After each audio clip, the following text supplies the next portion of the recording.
Welcome back to the last episode of The Talking Point. I'm your host Rayah Hammad, and on today's agenda, the Egyptian President Abdel Fattah al-Sisi was due to stand down this year when his second four-year term ended.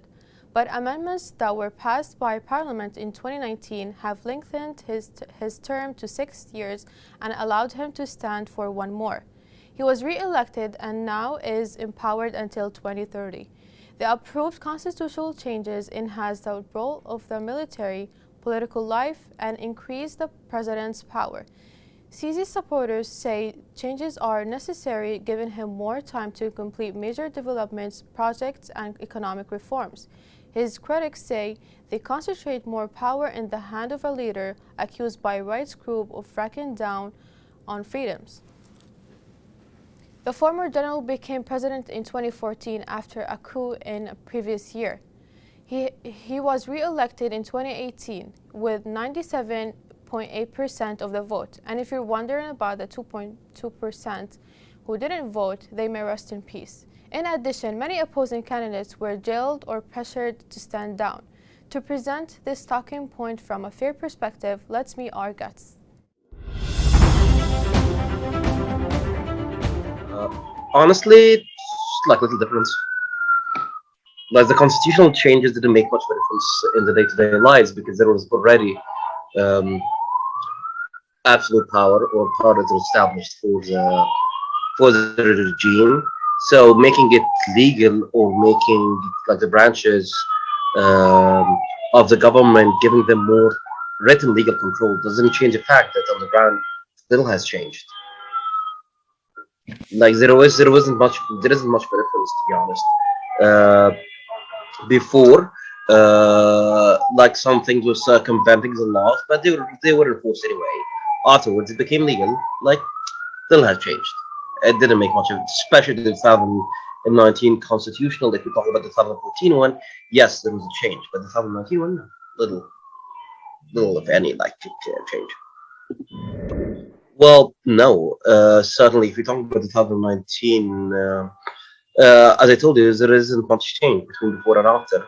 And again, even though the government is working on uh, like many projects, for example, infrastructure projects, the new capital, the new administrative capital, building bridges, and so on, we didn't touch much of an improvement in education, health sector so far.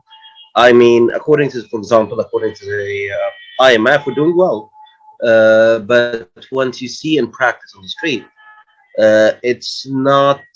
It's the 1% getting richer than the 99%, getting hurt more by the removal of subsidies, by the constant devaluation, by the increase in fuel prices, and so on. So no, on these fronts we haven't witnessed much of a change.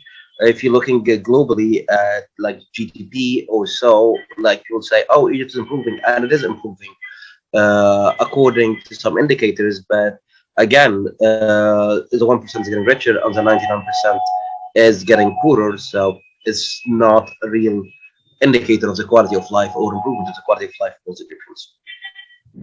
So it's possible that people will go for change, that combination between the living circumstances and also uh, ideals or so on can create something in the future, but in the near future, I really don't think so.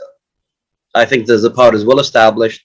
I think the people that were the pool of dissidents basically um, was depleted. It's like the government did crack down hard on many levels and in many aspects. So yeah, no, I don't think it's gonna materialize anytime soon, but it's possible.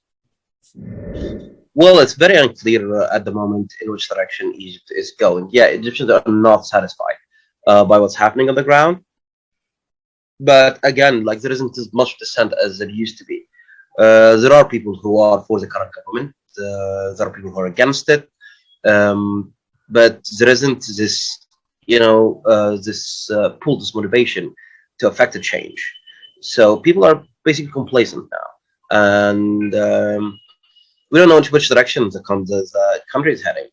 I mean, I hope it's heading for the better. I hope it's heading. I hope it's like I don't believe in trickle down economy, especially within, um, especially within regimes that's like to say the least not democratic.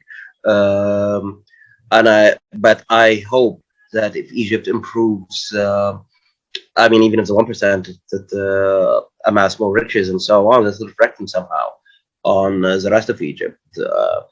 And I really do wish it's not just about the sentence, it's not just about being against the government. I really do wish the current government all the best that they can achieve. Better education, better healthcare, better benefits for the citizens. It's not just about opposing a government. Is about wishing the best, the best for the country.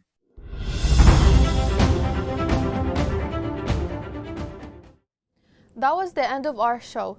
Thank you for watching The Talking Point. I'm your host, Rayah Hammad. Stay healthy and watch the news.